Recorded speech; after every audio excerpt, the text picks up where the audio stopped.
नमस्कार साथियों, मैं जोगिंदर सिंह स्वागत करता हूं आपका एक बार फिर आपके अपने YouTube चैनल एसएससी मेकर में।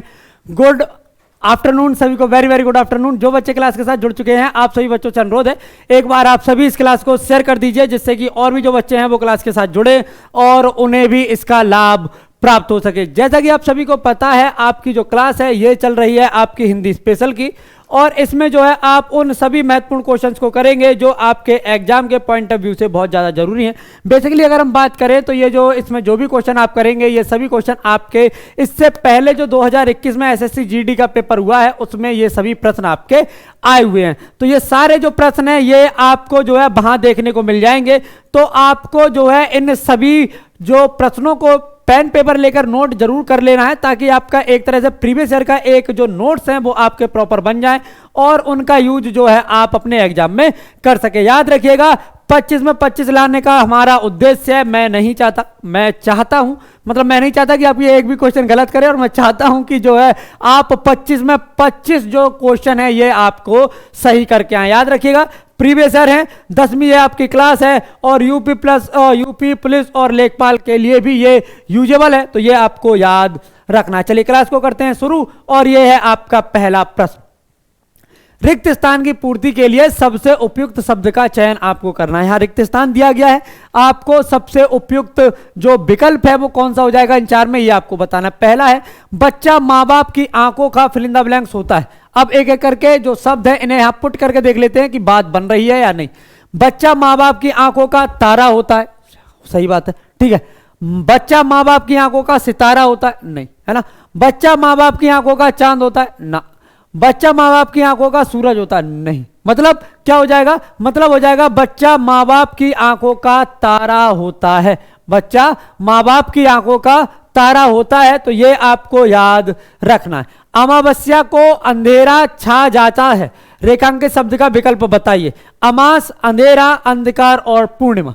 अमावस्या क्या पूछ रहा है कि जो अमावस्या जो रेखांकित शब्द है अमावस्या, आपको बताना है इसका विलोम क्या हो जाएगा। विलोम का मतलब है जस्ट उल्टा, मतलब जो अर्थ है इसका उल्टा अर्थ, इसका विपरीत अर्थ क्या हो जाएगा ये आपको बताना है। अमावस्या को अंधेरा छा जाता है, रेखांकित शब्द का विलोम अमास, अंधेरा, अंधकार या पूर्णिमा।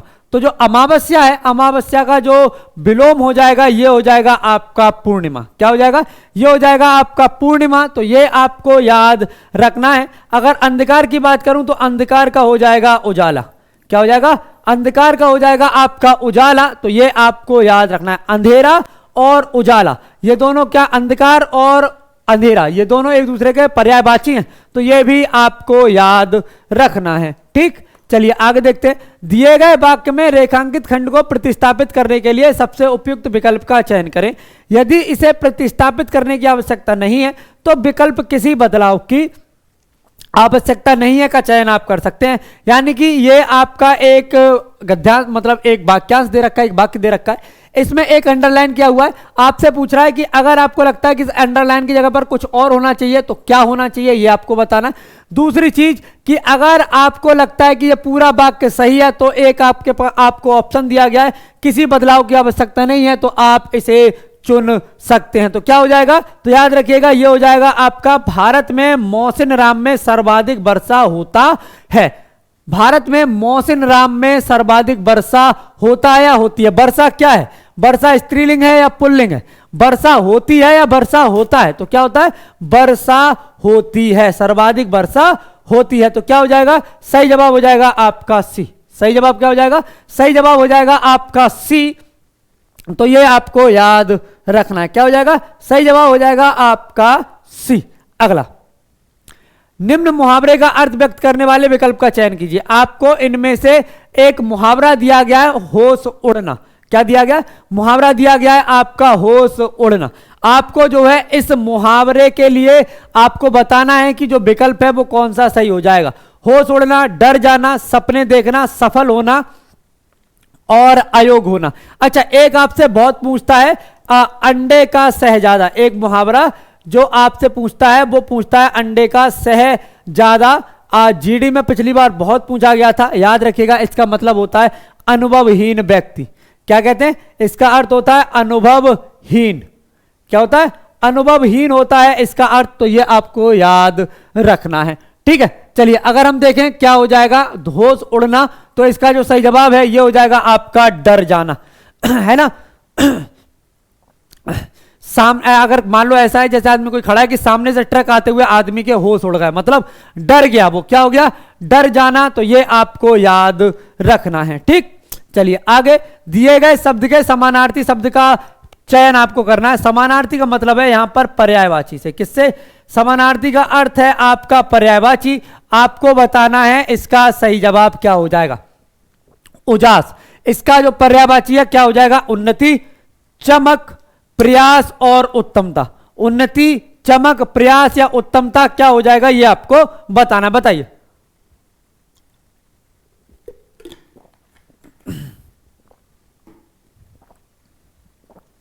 तो अगर उजास की बात करें, किसकी अगर बात करते हैं उजास की, तो उजास का जो पर्यायवाची है ये हो जाएगा चमक। इसके अलावा इसका एक हो जाएगा आपका उजाला। एक आपको याद रखना है उजियाला।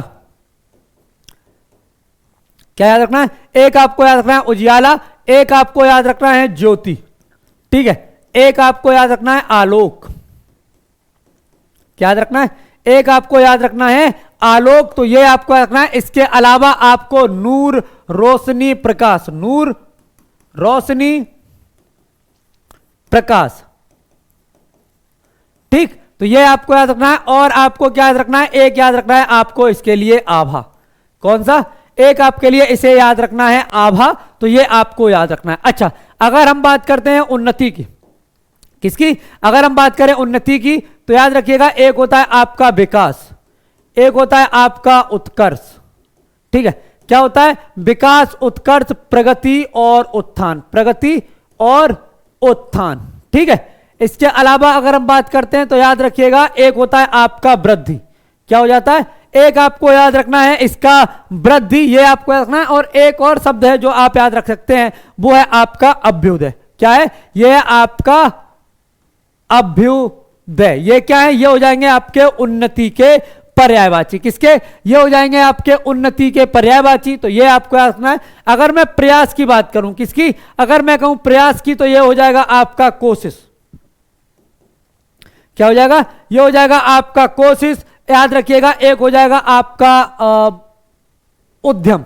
क्या हो जाएगा? एक हो जाएगा आपका उद्यम, एक हो जाएगा आपका प्रयत्न। क्या हो जाएगा? एक हो जाएगा आपका प्रयत्न, कोशिश, उद्यम, प्रयत्न। एक हो जाएगा आपका दौड़ धूप। क्या हो जाएगा? एक हो जाएगा आपका दौड़ धूप। ये सभी क्या है? ये सभी आपके प्रयास के पर्यायवाची हैं। कोशिश, उद्यम, प्रयत्न और दौड़ धूप, ठीक है। ये आपको याद रखना है, ठीक। उद्योग भी कह सकते हैं अगर आप कहना चाहें तो। एक इसका जो विलोम पर्यायवाची है वो उद्योग भी होता है। क्या? उद्योग। अगर मैं अब बात करते हैं उत्तमता की, किसकी? अगर बात करें उत्तमता की, तो क्या हो जाएंगे? तो याद रखिएगा ये हो जाएगा आपका उत्कृष्टता, ठीक है। एक हो जाएगा आपका भलाई।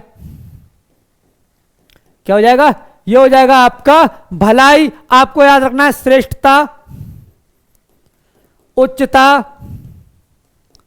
और कल्याण।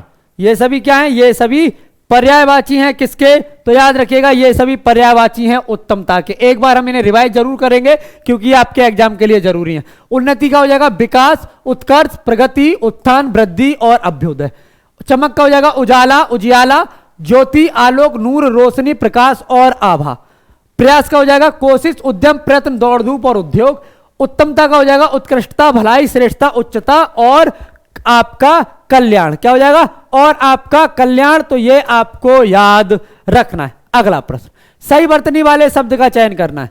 सही वर्तनी, और वर्तनी में किस चीज का? ये है आपका प्रतिनिधि। आपको बताना है जो प्रतिनिधि है वह वर्तनी के रूप में कैसे शुद्ध लिखा जाता है। वर्तनी मतलब जो लिखने का तरीका है वह क्या है? क्या? किसका? प्रतिनिधि का। तो हम बात कर रहे हैं किसकी? प्रतिनिधि। याद रखिएगा क्या? प्रतिनिधि। यानी कि ये हो जाएगा आपका ए। क्या हो जाएगा? ये हो जाएगा आपका ए, प्रतिनिधि। तो ये आपको याद रखना है। साथ में आपको याद रखना है उज्जवल, ठीक है। एक आपको याद रखना है दुर्भाग्य, ये भी आपसे बहुत पूछा गया है। एक आपको याद रखना है सौहार्द, क्या? सौहार्द। तो ये आपको याद रखना है भाई, आपको याद रखना है कवयित्री, ठीक है। एक आपको याद रखना है विदुषी, ठीक है। एक आपको याद रखना है पूजनीय, पूजनीय, ये भी आपको याद रखना है, बहुत ज्यादा महत्वपूर्ण है, ये भी आपके एग्जाम में पूछ लिए जाते हैं। आगे हम बात करते हैं, दिए गए शब्द का विलोम बताइए। आग्रह का विलोम क्या हो जाएगा ये बताना है। किसका? आग्रह का विलोम क्या हो जाएगा? अनुग्रह, दुराग्रह, विग्रह और उपग्रह। उपग्रह क्या होता है? उपग्रह होता है ग्रह के साथ या ग्रह का एक के साथ साथ घूमता है, जो छोटा होता है उसे बोलते हैं उपग्रह। तो जैसे पृथ्वी है, इसका उपग्रह क्या है? ये है आपका चंद्रमा। पृथ्वी का उपग्रह क्या हो जाएगा?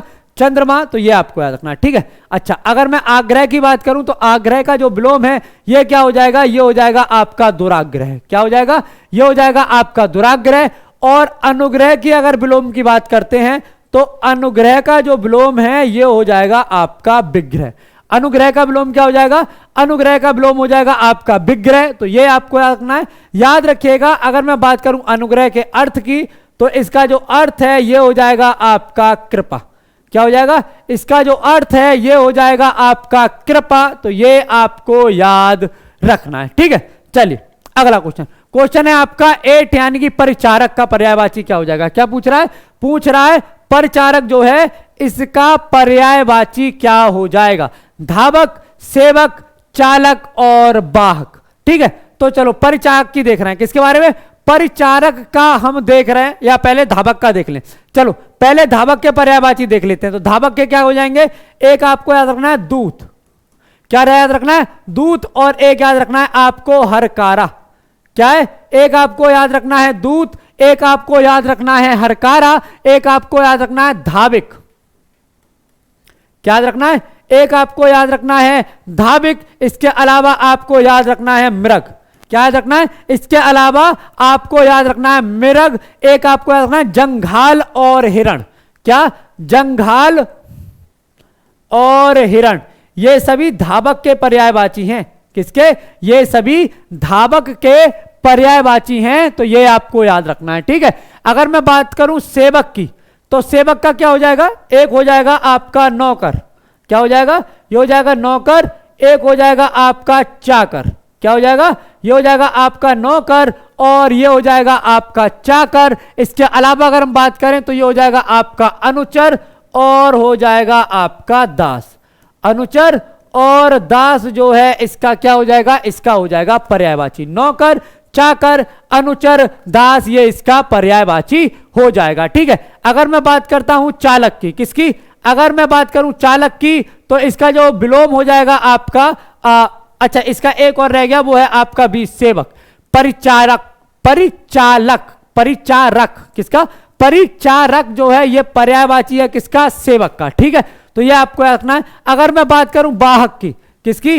अगर बात करते हैं वाहक की तो वाहक का एक जो है ये हो जाएगा आपका सारथी। क्या हो जाएगा? ये हो जाएगा आपका सारथी। एक हो जाएगा आपका गाड़ीवान, ठीक है। एक क्या हो जाएगा? तो याद रखिएगा सारथी, गाड़ीवान। एक हो जाएगा आपका कुली। क्या हो जाएगा? एक हो जाएगा आपका कुली, एक हो जाएगा आपका ऋणी। क्या हो जाएगा? ये हो जाएगा आपका ऋणी। सारथी, गाड़ीवान, कुली, ऋणी। एक हो जाता है आपका सेना दल समूह। क्या हो जाएगा? सेना दल और समूह। ये क्या है? ये पर्यायवाची हैं किसके? वाहक के। किसके? वाहक के ये पर्यायवाची हैं। एक बार देख लें तो धावक का हो जाएगा दूत, हरकारा, धाविक, मृग, जंघाल, हिरण, ठीक। अच्छा, सेवक का हो जाएगा नौकर, चाकर, अनुचर, दास और परिचारक, ठीक। अच्छा, वाहक का हो जाएगा सारथी, गाड़ीवान, कुली, ऋणी, सेना दल और समूह, ठीक। तो ये आपको याद रखना है। अगला, दिए गए वाक्य का भयभाग ज्ञात करें जिसमें कोई त्रुटि है और जिसमें कोई त्रुटि है। यदि कोई त्रुटि नहीं है तो आप एक के लिए एक ऑप्शन दिया गया है कोई त्रुटि नहीं है, तो आप उसे चुन सकते हैं। कहने का मतलब है ये एक विकल्प आपको, सॉरी, एक वाक्य जो है आपको दिया गया है, आपको बताना है इस वाक्य में त्रुटि कहां पर है। अगर आपको पता चल जाता है कहां त्रुटि है तो आप उस ऑप्शन को चुन सकते हैं। अगर आपको लगता है कि यह वाक्य जो लिखा है यह पूरी तरह से शुद्ध है, इसमें कहीं भी कोई गलती नहीं है, किसी भी बदलाव की आवश्यकता नहीं है, यानी कि कोई त्रुटि इसमें नहीं है, तो जब कोई त्रुटि है नहीं तो आप ऑप्शन सी चुन सकते हैं, कोई त्रुटि नहीं है। अब हम देखते हैं इसमें त्रुटि है या नहीं है। पहला है वृक्षों पर कोयल कूक रही है। अब आपको बताना है रही है, वृक्षों पर कोई त्रुटि नहीं या कोयल कूक, तो वृक्षों पर कोयल कूक रही है, वृक्षों पर कोयल कूक रही है, वृक्ष पर कोयल कूक रही है। कोयल एक ही पेड़ पर तो कूकेगी, जहां बैठेगी वहीं कूकेगी, फिर दूसरे पर बैठ जाएगी तो वहां कूकेगी। अब जिस पर जाके बैठेगी तो एक ही पेड़ पर तो बैठेगी, एक साथ दो पेड़ों पर तो बैठेगी नहीं। इसका मतलब वृक्षों तो हो ही नहीं सकता, वृक्ष हो सकता है। वृक्ष पर कोयलें कूक रही हैं तो एक वृक्ष पर कई कोयल बैठ सकती हैं, पर एक ही कोयल एक साथ दो पेड़ों पर नहीं बैठ सकती। इसका मतलब है जो सही जवाब हो जाएगा ये हो जाएगा आपका बी, वृक्षों पर। इसकी जगह क्या हो जाएगा, वृक्ष पर कोयल कूक रही है, वृक्ष पर कोयल कूक रही है। रिक्त स्थान की पूर्ति के लिए सबसे उपयुक्त विकल्प का चयन करें। इस मशीन में कुछ फिल इन द ब्लैंक्स है, खटपट, बड़बड़, झकझक और गड़बड़। पूछ रहा है इस मशीन में कुछ फिल इन द ब्लैंक्स है। अब आपको यह बताना है कि जो आपके लिए खाली ऑप्शन दिया गया है रिक्त स्थान का, इसमें कहां पर कोई गलती और सॉरी कौन सा एक भरा जा सकता। तो एक बार देख ले सब कुछ, एक एक करके फिर देख लेते हैं। इस मशीन में कुछ खटपट है, इस मशीन में कुछ बड़बड़ है, इस मशीन में कुछ झक है, या इस मशीन में कुछ गड़बड़ है। अब देखो कुछ खटपट जो है, कुछ कैसे हो सकता है, क्योंकि सुनाई देगी तो फिर खटपट है, कुछ का मतलब नहीं है। इस मशीन में खटपट है तो समझ में आएगा, लेकिन कुछ है तो मतलब अंदाजा लगा रहे हैं या नहीं पता नहीं। तो अंदाजा किस में लगा सकते हैं, अंदाजा लगा रहे हैं हम गड़बड़ में। गड़बड़ क्या कहते हैं, जब कोई गड़बड़ होती है तो अंदाजा लगाते हैं, लगता है कुछ गड़बड़ है, मतलब अंदाजा है कुछ गड़बड़ है। या तो गड़बड़ है पता हो तब कंफर्म होता है इस मशीन में गड़बड़ है ना, लेकिन अगर कुछ है तो अंदाजा लगा रहे हैं और अंदाजा इन चार में लगेगा गड़बड़ में। तो क्या हो जाएगा, ये हो जाएगा आपका डी, इस मशीन में कुछ गड़बड़ है। क्या हो जाएगा, इस मशीन में कुछ गड़बड़ है। अगला, दिए गए वाक्य का भयभाग ज्ञात करें जिसमें कोई त्रुटि नहीं है। यदि कोई त्रुटि नहीं है तो यदि कोई त्रुटि नहीं है तो कोई त्रुटि नहीं है, इसका एक ऑप्शन दिया है उसे आप चुन सकते हैं। कामायनी पढ़कर आनंद का अनुभव होता है, कोई त्रुटि नहीं है। अब कौन से खंड में दिक्कत है, तीसरे में, पहले में, दूसरे में या किसी में भी नहीं। ठीक है,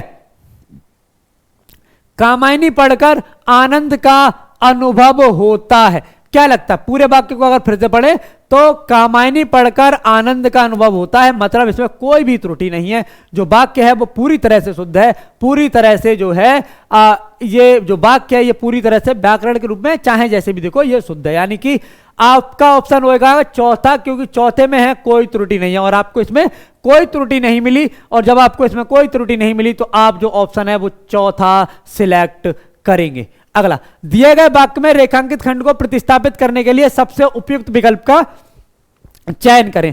यदि इसे प्रतिस्थापित करने की आवश्यकता नहीं है तो विकल्प किसी बदलाव की आवश्यकता नहीं है का चयन आपको करना है। मुझे अब चल नहीं सकता, क्या कह रहा है, कह रहा है कि आपके पास एक वाक्य दिया गया है, वाक्य में एक रेखांकित जो है शब्दों को, कुछ शब्दों को रेखांकित कर दिया है। अगर आपको लगता है कि इन शब्दों को जो है चेंज कर देना चाहिए, अगर आपको लगता है इसमें बदलाव की जरूरत है, तो ऑप्शन में दे रखे हैं कि किस किस बदलाव की जरूरत हो सकती है, तो ये तीन।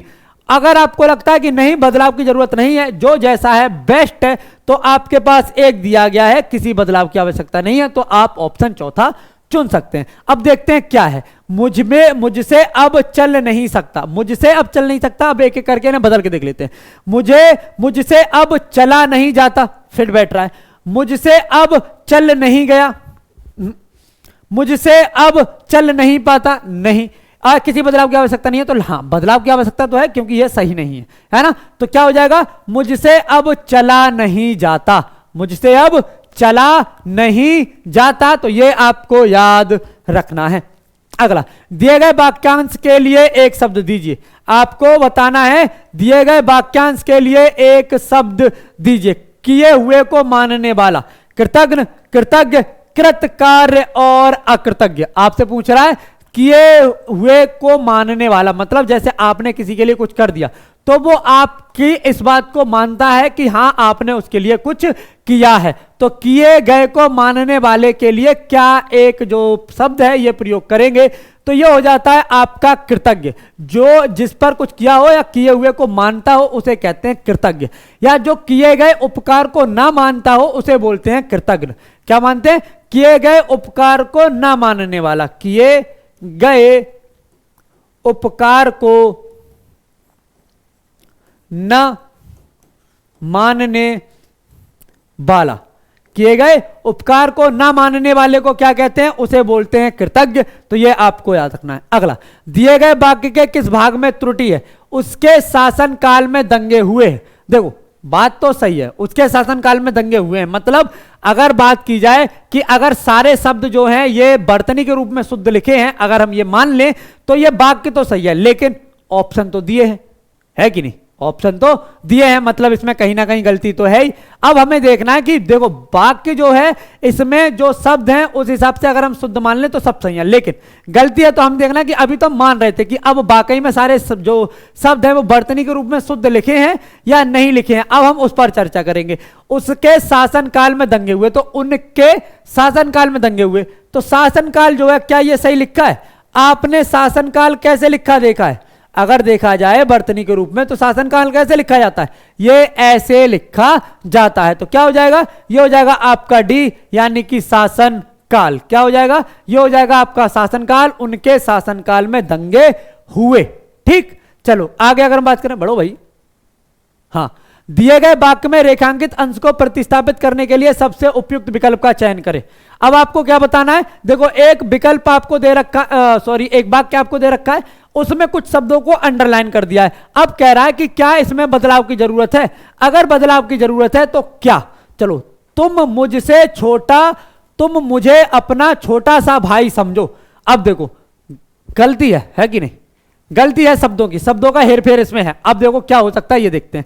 सबसे पहला, तुम मुझे अपना छोटा भाई समझो, बात तो सही है ना? ये समझने में भी आ रहा है, पर क्या पता आगे कुछ भी और भी हो सकता है। तुम मुझे अपना छोटे भाई समझो। छोटे क्या होता है? छोटा भाई होता है, एक ही भाई तो छोटा छोटे क्या होता है? अच्छा, अगला, तुम मुझे अपना छोटा मोटा भाई समझो। ये क्या बात हुई, है ना? तो ये भी नहीं है। ठीक, अच्छा आगे चलते हैं। तुम मुझे अपना छोटा सा भाई समझो, ये तो ऊपर वाली बात होगी, यानी कि ये भी नहीं है। तो क्या हो जाएगा? ये हो जाएगा आपका ए, तुम मुझे अपना छोटा भाई समझो। तुम मुझे अपना छोटा भाई समझो, तो ये हो जाएगा आपके लिए सही जवाब। अच्छा आगे चलें। जो पढ़ने में रोचक लगे, इस वाक्यांश के लिए एक शब्द आपको बताना है। जो पढ़ने में रोचक लगे उसे क्या कहेंगे, ये आपको बताना है। पठनीय, पद्य, दर्शनीय और गद्य। तो जो पढ़ने में जो है रोचक लगता है वो क्या हो जाएगा? तो ये हो जाएगा आपका पठनीय। क्या हो जाएगा? पठनीय। पठनीय के लिए अगर एक वाक्य देखें तो वो हो जाएगा आपका, याद रखिएगा, जो पढ़ा जा सके। जो पढ़ा जा सके, ये क्या हो जाएगा? ये हो जाएगा आपका पठनीय। दर्शनीय, जो देखने योग्य हो या जो देखने योग्य हो उसे क्या कहेंगे? उसे कहेंगे आपका दर्शनीय। जो देखने योग्य हो उसे क्या कहेंगे? उसे कहेंगे दर्शनीय। तो ये आपको याद रखना है। अगला, दिए गए वाक्यांश के लिए एक शब्द दीजिए या एक शब्द बताइए, क्या हो जाएगा? जिसे बुलाया गया हो उसे कहेंगे अनेर, आहूत, अनिमेष और अनाहूत। जिसे बुलाया गया हो उसके लिए अगर एक शब्द ढूंढना हो तो कौन सा शब्द हो जाएगा, ये आपको बताना। जिसे बुलाया गया हो तो क्या हो जाएगा? जिसे बुलाया गया हो उसे कहते हैं अनहूत। क्या कहते हैं? उसे कहते हैं आहूत, जिसे बुलाया गया हो। अब यहां पर एक शब्द और है आपका, ये है आपका अनेर। ये भी कई बार पूछ लेता है। अनेर का क्या मतलब होता है? अनेर का मतलब होता है आपका दूसरे स्थान का। क्या? दूसरे स्थान का, दूसरी जगह का, इसे कहते हैं अनेर। क्या कहते हैं? इसे कहा जाता है अनेर। तो ये आपको याद रखना है। क्या करना है? ये आपको याद रखना है। ठीक है, चलिए अगला, सही वर्तनी वाले शब्द का चयन कीजिए। पारलौकिक शब्द जो है ये कैसे लिखा जाता है, ये आपको बताना है। पारलौकिक शब्द जो है ये कैसे लिखा जाएगा, ये आपको कमेंट में लिखकर बताना है। अगर बात की जाए पारलौकिक की, तो पारलौकिक कैसे लिखा जाएगा? एक बात याद रखिएगा, पारलौकिक जो है ये ऐहिक का विलोम है। किसका? ऐहिक शब्द का विलोम है पारलौकिक। कौन सा? पारलौकिक। यानी कि कैसे लिखा जाएगा? कहां पर है यहां? पारलौकिक। ये हो जाएगा आपका सी। क्या हो जाएगा? ये हो जाएगा आपका सी, पारलौकिक। ठीक है, चलिए अगला क्वेश्चन। क्वेश्चन है आपका 19। रिक्त स्थान के लिए सबसे उपयुक्त शब्द का चयन करें। भरत को कैकेयी की करनी पर फिल इन द ब्लैंक्स हुआ। भरत को कैकेयी की करनी पर फिल इन द ब्लैंक्स हुआ, क्षोभ हुआ, क्रोध हुआ, भय हुआ या पश्चाताप हुआ। तो क्या हो जाएगा? भरत को कैकेयी की करनी पर, जो कैकेयी ने किया था उसकी करनी पर उन्हें क्या हुआ? उन्हें क्षोभ हुआ, मतलब दुख हुआ। ठीक है, चलिए अगला। मुहावरे और उसके अर्थयुक्त सही शब्द की पहचान करनी है। एक तरफ दिए हैं आपके मुहावरे, एक तरफ दिए हैं उनके अर्थ। आपको यह बताना है कि कौन सा मुहावरा अर्थ के रूप में सही है। पहला है आपका अंगारे सिर पर धरना। क्या हो जाएगा? अंगारे सिर पर धरना। अगर मैं बात करूं अंगारे सिर पर धरना, इसका मतलब क्या होता है? इसका मतलब होता है बड़ी आपत्ति को सहना। बड़ी आपत्ति को सहना, बड़ी आपत्ति को सहना। आंखों में धूल झोंकना, धोखा देना, तो ये तो सही है। अगर आंखों में धूल झोंकने की बात करें तो धोखा देना, ये तो आपका सही है। अच्छा, अंबर के तारे गिनना, मतलब नींद नहीं आ रही तभी तो गिनना है। क्या हो जाएगा? इसका हो जाता है नींद न आना। क्या हो जाएगा? नींद न आना। कभी पूछता ना कि कल कैसी रही, कल रात नींद अच्छी आई? कहते कहां यार, मैं तो रात के तारे ही गिनता रहा। मतलब रात में नींद ही नहीं आई, यानी कि बस तारे ही गिनता रहा, तो यानी अंबर के तारे गिनना। अगला है अंगूठा दिखाना, मुसीबत मोल लेना, है ना। क्या ये सही है? तो अंगूठा दिखाना कई बार होता है कि जब आप किसी से सहायता मांगने जाते हैं, वो चाहे आपका कितना भी अच्छा मित्र हो, पता चलता है उस समय वो आपका अंगूठा दिखा देता है, मतलब साफ साफ मना कर देता है कि मैं सहायता नहीं कर सकता। मतलब क्या हो जाएगा? ये हो जाएगा आपका साफ साफ मना करना, साफ साफ मना कर देना। ये क्या होता है? ये होता है आपका अंगूठा दिखाना। ठीक, चलिए आगे। अब आ गए आपके गद्यांश। कहां गए? अब हम आ गए आपके गद्यांश पर। तो गद्यांश से संबंधित प्रश्नों को एक बार देखेंगे। दिए गए गद्यांश में से कुछ शब्द हटा दिए गए हैं। संबंधित प्रश्नों में प्रत्येक संख्या के लिए सबसे उपयुक्त विकल्प का चयन कीजिए। अब देखो, जो विकल्प एक तरह से जो शब्द है ना हटा दिए गए, लेकिन शब्द आपको दिए गए, मतलब आंसर आपके सामने। बस आपको एक एक करके रिक्त स्थान पे सही चीज लगाते रहना। कभी किसी में डाउट हो तो पैराग्राफ को थोड़ा आगे तक पढ़ लेना, जिससे कि पता चल सके कि पैराग्राफ का संदर्भ क्या है, किस मामले में यह बात कर रहा है। आचार्य महावीर प्रसाद द्विवेदी ने हिंदी निबंध के स्वरूप और फिल इन द ब्लैंक्स किया। भाषा की फिल इन द ब्लैंक्स पर बल देने के कारण इस फिल इन द ब्लैंक्स के निबंध प्रौढ़, व्यवस्थित और गंभीर हैं।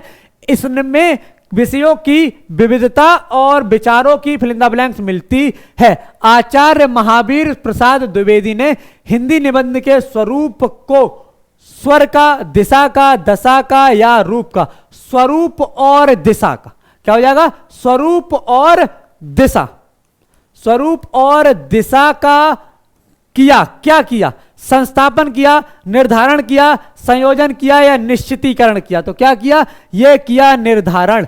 क्या किया? ये किया निर्धारण। तो ये आपको याद रखना है। क्या हो जाएगा? आचार्य महावीर प्रसाद द्विवेदी ने हिंदी निबंध के स्वरूप और दिशा का निर्धारण किया। ठीक, चलो आगे।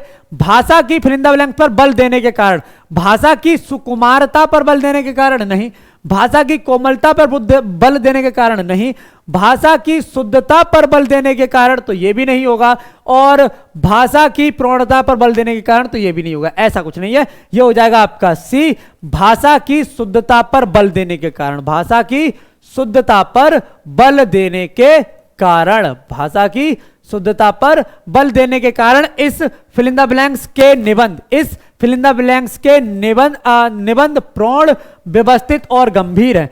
इस पल के निबंध प्रौढ़, इस साल के निबंध प्रौढ़ और व्यवस्थित, या इस युग के निबंध प्रौढ़ और व्यवस्थित, या इस समय के निबंध प्रौढ़ और व्यवस्थित। तो समय नहीं होगा, बल्कि हो जाएगा इसका युग। इस युग के निबंध प्रौढ़, व्यवस्थित और गंभीर हैं।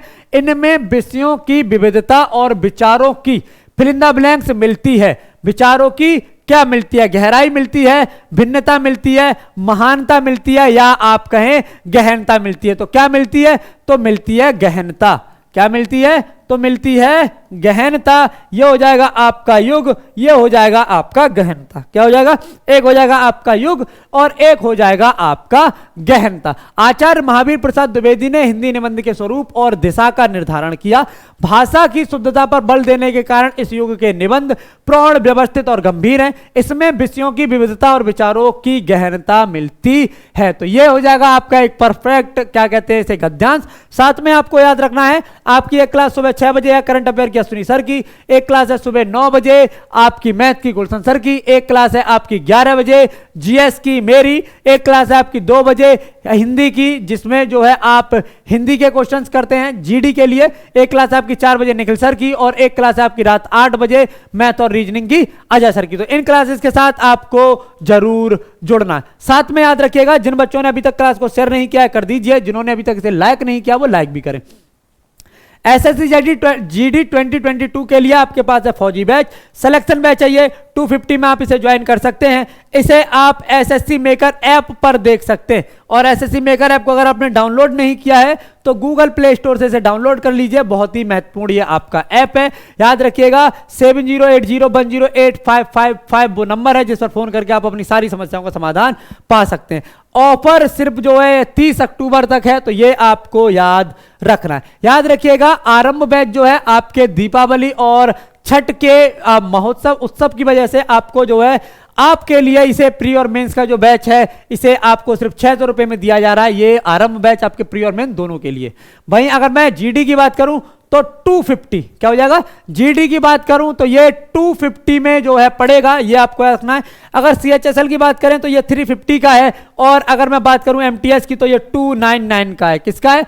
299 का है। तो ये आपको याद रखना है। उत्तर प्रदेश पुलिस कांस्टेबल के लिए स्पेशल बैच है मैथ, रीजनिंग, हिंदी, जीएस, 399 में आप इसे ज्वाइन कर सकते हैं। ये वो नंबर है जिस पर फोन करके आप अपनी सारी समस्याओं का समाधान पा सकते हैं। अगर आपको कोई डाउट है तो आप अपनी सारी समस्याओं का समाधान इस पर पा सकते हैं। अगर मैं बात करूं मैथ और रीजनिंग की तो याद रखिएगा मैथ और रीजनिंग की क्लास आपकी होती है रोज रात 8 बजे, एकदम बेसिक से। आपके अपने अजय सर इस क्लास को कराते हैं। बहुत ही महत्वपूर्ण आपकी क्लास है। अक्सर आपके एग्जाम में जो क्वेश्चंस देखने को मिलते हैं उन क्वेश्चंस को अजय सर अपनी क्लास में कराते हैं, बताते हैं कि किस प्रकार के क्वेश्चन आपके एग्जाम में आते हैं, कैसे आप उन्हें टैकल कर सकते हैं, कैसे आप उन्हें एकदम बेसिक से क्वेश्चन कर सकते हैं, कैसे आप जो है उन सभी प्रश्नों को जो है बिना पेन पेपर के भी कर सकते हैं, क्या उनका स्तर रहता है और कहां कहां आपको प्रॉब्लम हो सकती है, सब अजय सर अपनी क्लास में बताते हैं। ये कुछ लिंक हैं, जैसे ये है आपके ऐप का लिंक, इस पर क्लिक करके वीडियो के डिस्क्रिप्शन में जाके या प्ले स्टोर पे जाके या आप जो है इसे सर्च करेंगे तो वहां मिल जाएगा एसएससी मेकर के नाम से। यहां पर आपको daily quiz, mock test, important notes, ebook और भी बहुत सी सुविधाएं देखने को मिलती हैं। आप हमें इंस्टाग्राम, फेसबुक, ट्विटर पर फॉलो कर सकते हैं। जिन बच्चों ने हमें टेलीग्राम पर ज्वाइन नहीं किया है वो बच्चे हमें टेलीग्राम पर जरूर ज्वाइन करें। याद रखिएगा टेलीग्राम एक ऐसा चैनल है जिस पर जो है आपकी क्लास को शेयर किया जाता है जिससे कि आपकी कोई क्लास मिस ना हो। साथ में जो है आपकी इस क्लास को जो है कोई नया इनिशिएटिव या थॉट होता है तो वो भी आपका यहीं पर शेयर किया जाता है। यह है आपके अपने परिवार एसएससी मेकर के यूट्यूब चैनल का लिंक, तो आपको इसे शेयर करना है अधिक से अधिक, जिससे कि अधिक से अधिक बच्चे क्लास के साथ जुड़े और उन्हें भी इसका लाभ प्राप्त हो सके। एक बात याद रखिएगा, यहां पर आपको चैनल को सब्सक्राइब करके बेल आइकन का बटन भी दबाना है जिससे कि क्लास का नोटिफिकेशन आपको टाइम टू टाइम मिलता रहे। दूसरी चीज जो आपको यहां पर करनी है वो ये कि चैनल को सब्सक्राइब करके बेल आइकन का बटन दबाइए, इस क्लास को शेयर कीजिए अधिक से अधिक और आपको इसे लाइक भी करना है। तो आज की क्लास के लिए इतना ही। चलिए कल सुबह 11 बजे मिलते हैं, तब तक के लिए जय हिंद, जय भारत।